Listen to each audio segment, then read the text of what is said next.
இயேசுவின் பெயர் சொன்னால் இதயத்தில் இனிமை வரும். நேசத்தில் நிலைத்திருந்தால் நெஞ்சினில் அமைதி வரும். இயேசுவின் பெயர் சொன்னால் இதயத்தில் இனிமை வரும். நேசத்தில் நிலைத்திருந்தால் நெஞ்சினில் அமைதி வரும். அன்பின் வடிவானது ஆண்டவர் திருப்பெயரே. அன்பின் வடிவானது ஆண்டவர் திருப்பெயரே.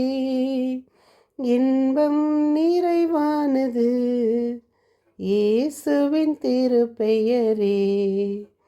இயேசுவின் பெயர் சொன்னால் இதயத்தில் இனிமை வரும். நேசத்தில் நிலைத்திருந்தால் நெஞ்சினில் அமைதி வரும். இயேசுவின் பெயருக்கு அவ்வளவு மகிமை, அவ்வளவு ஆனந்தம், அவ்வளவு மகிழ்ச்சி. ஏனென்றால் இயேசுவை பின்தொடர்ந்தவர்களில் புனித அகஸ்தினாரும் வருவர். நாம் இன்று 28/8/24 இருக்கின்றோம்.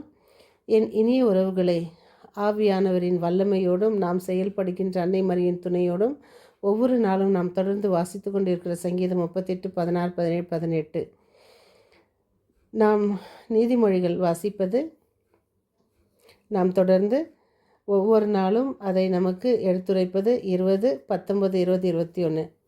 இன்றைய முதல் வாசகம் தெசலோனிக்கர் 2, 3, 6, 10, 16, 18. இன்றைய தூய நற்செய்தி வாசகம் 23, 27, 32.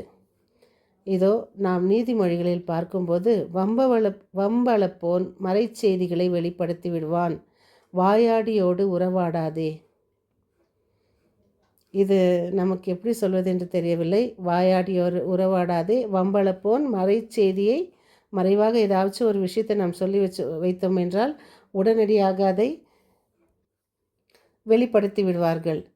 இதோ தெசலோனிக்கர் சொல்வது போல நாம் தொடக்கத்திலிருந்தே நமக்கு கிடைத்த ஒவ்வொரு நாளும் ஆண்டவருடைய வார்த்தை வசனங்களை நாம் வாசித்து அதன்படி நாம் வாழ ஒவ்வொரு நாளும் ஆசிக்கின்றோம்.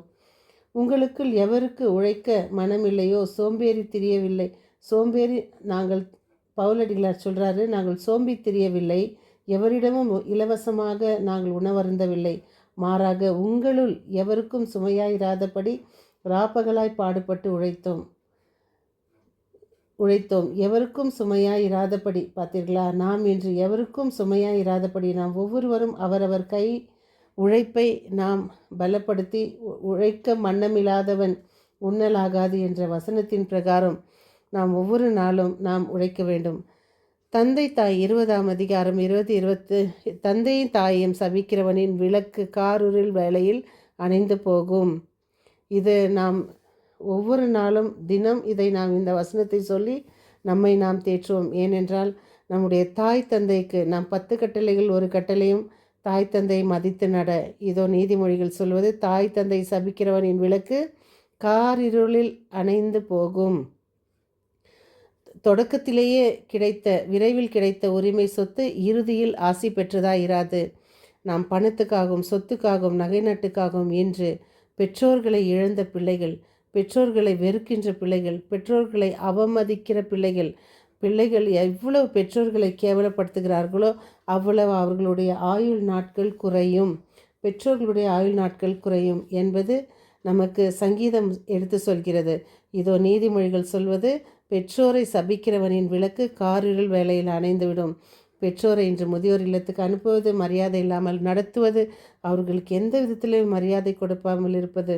இதோ தூய நற்செய்தி வாசகம், நீங்கள் இறைவாக்கினரை கொன்றவர்களின் வழிமரபினர், நீங்கள் வெள்ளையடித்த கல்லறைகளுக்கு ஒப்பானவர்கள்.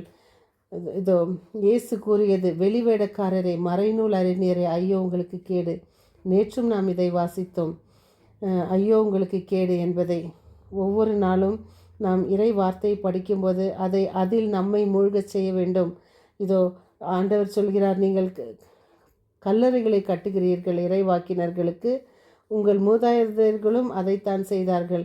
நீங்கள் இறைவாக்கினர்களின் கொலைக்கு உடந்தையாக இருந்திருக்க மாட்டோம் என்கிறீர்கள். இவ்வாறு நீங்கள் இறைவாக்கினரை கொன்றவர்களின் வழிமரபினர் என்பதற்கு நீங்களே சாட்சிகள். இன்று நம்முடைய திரு அவை புனித அகஸ்தினார் விழாவை கொண்டாடுகிறது.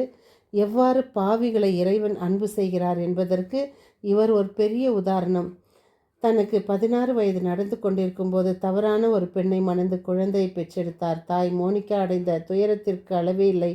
கண்ணீர் விட்டு அவருடைய மனமாற்றத்திற்காக ஜெபித்தார்.